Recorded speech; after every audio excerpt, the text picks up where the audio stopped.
Desde el retorno a la democracia en Ecuador en el año 1979, el país sudamericano ha tenido 5 presidentes que no han podido culminar su mandato de 4 años en el poder.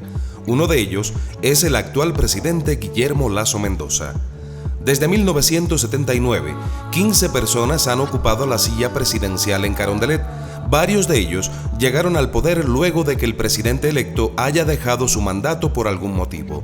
5 de los presidentes constitucionales del Ecuador estuvieron en el poder un promedio de 2 años cuando fueron reemplazados.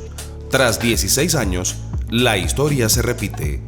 El 17 de mayo pasado, Guillermo Lasso, actual presidente de Ecuador, ejerció su facultad constitucional de disolver el Congreso y convocar a elecciones anticipadas generales para que nuevos legisladores y un nuevo mandatario culminen el actual periodo. Con esta decisión, que ha agitado el ya inestable escenario político ecuatoriano, Lasso se une a otros 4 jefes de Estado que han terminado sus mandatos anticipadamente. Hagamos un recuento de estos presidentes que no culminaron su mandato. Número 1. Jaime Roldós Aguilera, presidente del Ecuador desde 1979 hasta 1981. El primer presidente que Ecuador tuvo tras el retorno a la democracia, luego de una década de dictaduras civiles y militares, fue Jaime Roldós Aguilera. El hombre de 39 años asumió el poder el 10 de agosto de 1979. Roldós llegó a Carondelet impulsado por los ahora extintos partidos políticos Concentración de Fuerzas Populares en alianza con la Democracia Popular Ecuatoriana. El 24 de mayo de 1981, Roldós pronunció su último discurso como presidente en el Estadio Olímpico Atahualpa de Quito, durante una ceremonia cívico-militar en la que se condecoró a los héroes de la Guerra de Paquilla, uno de los conflictos bélicos entre Ecuador y Perú. Fue entonces cuando el mandatario dijo su recordada última frase: "Este Ecuador amazónico por siempre y para siempre. ¡Viva la patria!". Luego, Roldós, acompañado por su esposa Marta Bucaram, el ministro de Defensa Marcos Zubia Martínez y su esposa, por su edecán y por la tripulación del avión, partieron hacia Macará en Loja, al sur del país. Ese viaje le costaría la vida al presidente y a sus acompañantes. Faltaban pocos minutos para el aterrizaje cuando la aeronave presidencial se estrelló con una roca que estaba en la cima del cerro Huayrapungo, cerca de Macará. En el destino a Roldós lo esperaba un helicóptero que, al perder la comunicación con la aeronave y al observar que no arribaba a la pista, salió a buscarla y encontró los restos del avión en la ladera del cerro. Enseguida los miembros del ejército que estaban en un cuartel cercano iniciaron las labores de rescate, pero no encontraron sobrevivientes. El presidente murió al instante, según indicó la autopsia. Roldós aún llevaba la misma corbata roja con la que pronunció su último discurso.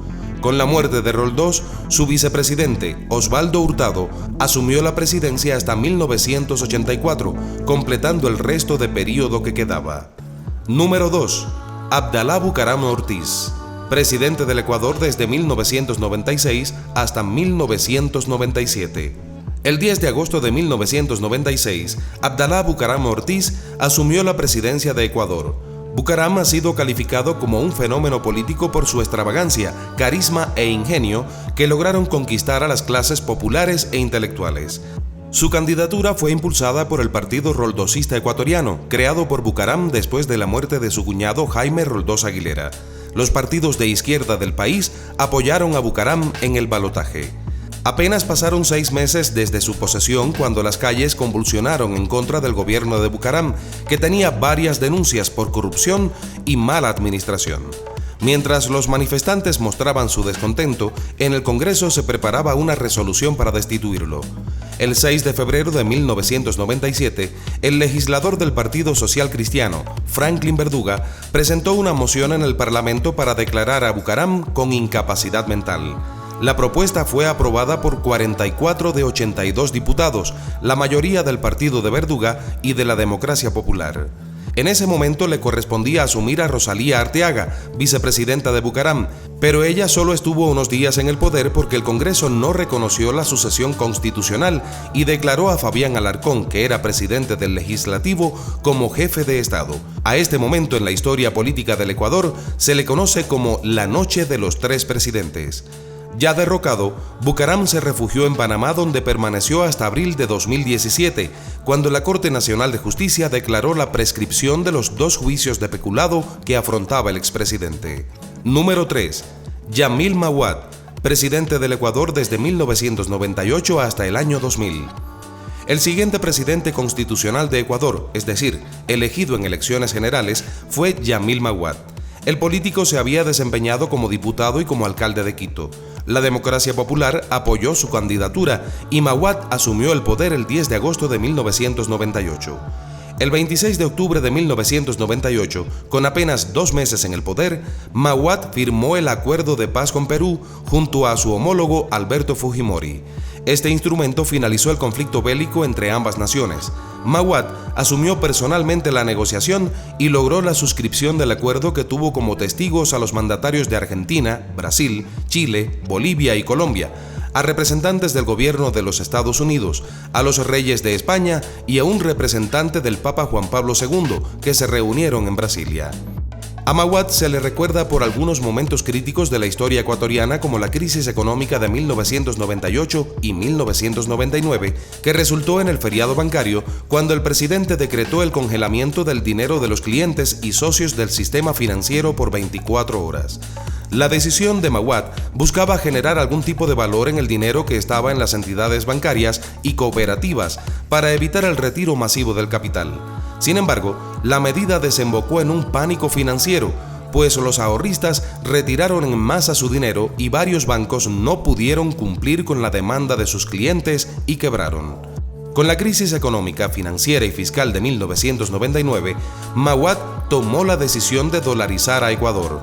Según el Banco Central, la adopción de la dolarización ha sido favorable para combatir la indisciplina fiscal, alcanzar la estabilidad de precios, aumentar el poder adquisitivo de los ciudadanos, facilitar la planificación financiera en el sector privado, reducir los niveles de pobreza y generar condiciones favorables para la inversión y crecimiento del país. Entre 1980 y 1998, la inflación anual promedio de Ecuador fue del 36,4%, pero luego de dolarizarse el país, en el periodo 2001-2019, este indicador se ubicó en 4,5%. Apenas 13 días después de que Ecuador adoptara el dólar como moneda oficial, el 21 de enero del 2000, Mahuad fue derrocado por los coroneles de las Fuerzas Armadas. En ese golpe de Estado participó quien, unos años después, sería presidente, Lucio Gutiérrez. El derrocamiento sucedió en medio de protestas lideradas por la Confederación de Nacionalidades Indígenas del Ecuador. Mahuad, que ya estaba caído, se refugió en la Embajada de Chile en Quito, donde le concedieron asilo político. Mientras que las Fuerzas Armadas, en la sede del Comando Conjunto en la madrugada del 22 de enero del 2000, declararon como jefe de Estado al vicepresidente Gustavo Noboa.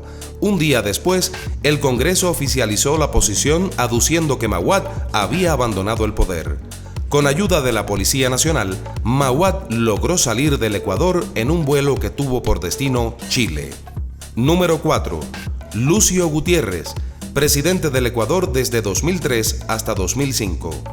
El Partido Sociedad Patriótica, apoyado por el movimiento indígena Pachacutic, llevaron al poder al ex coronel del ejército Lucio Gutiérrez, que tomó posesión el 15 de enero de 2003.